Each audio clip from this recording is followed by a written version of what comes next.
திருச்சிற்றம்பலம் ஆலவாய் அரசி குருகுலத்திலிருந்து மூலிகை சேகரிக்கும் பணியாக இன்று பன்றிமலை வந்துள்ளோம். முதல் கட்டமாக பிரம்மத்தண்டு, இந்த மூலிகைக்கு பேர் பிரம்மத்தண்டு.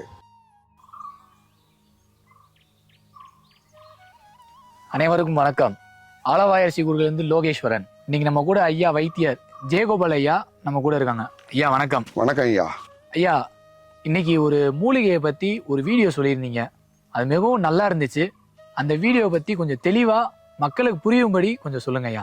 பிரம்மத்தண்டு பொதுவா இத சுடுகாட்டு செடி அப்படின்னு கிராமத்துல சொல்றது ஒரு வழக்கம் இருக்கு. இதனுடைய பால் பார்த்தீங்கன்னா இயற்கையாவே ஆண்களுக்கும் சரி பெண்களுக்கும் சரி முடி கொற்றக்கூடிய சூழ்நிலை இருக்கு இல்லைங்களா ஐயா? ஆமா. அந்த முடி கொற்றவங்களுக்கு அது புழுவெட்டு அப்படின்னு சொல்லுவாங்க. அந்த புழுவெட்டை நீக்கிறதுக்கு இந்த இந்த செடியினுடைய பாலை எடுத்து அந்த இடத்துல அப்ளை பண்ணா இந்த பாலை ஒடிச்சா லேசா மஞ்சள் கலரா வரும்.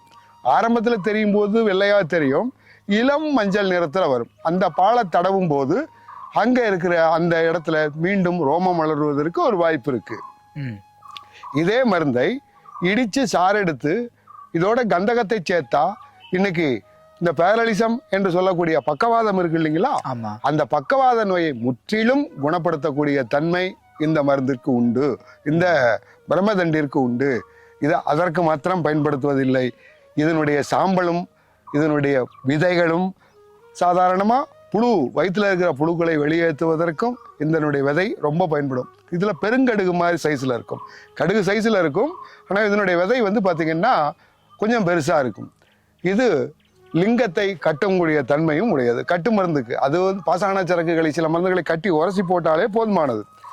அந்த மாதிரி சமயங்களுக்கு இது பயன்படுத்தக்கூடிய ஒரு வாய்ப்பு இருக்குங்க ஐயா. இப்போ இந்த மருந்து செடி மட்டும் பயன்கள் இல்ல அதோட விதையும் வேரிலிருந்து பூ காய் விதை வரைக்கும் எல்லாமே பயன்படும்.